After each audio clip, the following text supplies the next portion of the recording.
Children's Week is the largest annual event held in the state that celebrates its commitment to children, youth, and advocates. The event, which is held during Florida's legislative session, delivers the message to our state leaders that every child deserves to be healthy, ready to learn, and able to achieve their full potential. Hi, Sky. Welcome to Children's Week. Tell us about No Kid Hungry. Thank you. No Kid Hungry is working across the state of Florida, across the country actually, to address child hunger and all of the root causes that lead to hunger. And we're super excited to be here this week at Children's Week. So what is your role in Children's Week this year? What is No Kid Hungry doing?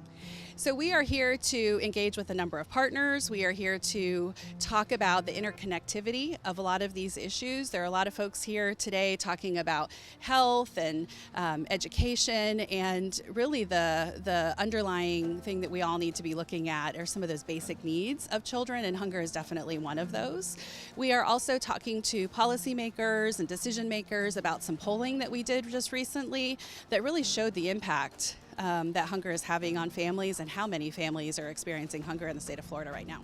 Can you tell us a little bit about that the poll results? Yeah, so we, in January, so this is brand new, hot off the press data, we commissioned a poll across the state of Florida to really look to see how are families feeling right now when it comes to feeding their kids.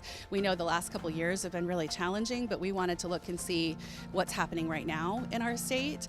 And about 76% of the respondents of the survey were saying it's harder now than it was last year to really feed our kids. And many of those families that told us that were families with incomes of $50,000 to $100,000. It were families who are working and are still having challenges. Are there any specific initiatives that you all are supporting during this legislative session or here at Children's Week? So one of the things that we are reminding folks is about the importance of schools when it comes to feeding kids, and there are initiatives that many districts are taking advantage of, often referred to as community eligibility provision or CEP, that allows them to feed children at no cost for breakfast and lunch.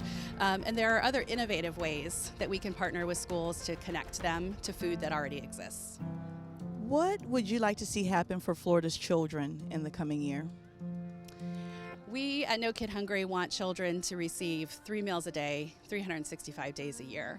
And though that might not be difficult for some families, we need to recognize that for 1 in 6 children across the state of Florida, they are going to homes where they're not sure where that next meal is going to come from. So we need to elevate that issue, work with partners to identify solutions so that we can be sure that there is no kid hungry in the state of Florida. Thank you so much.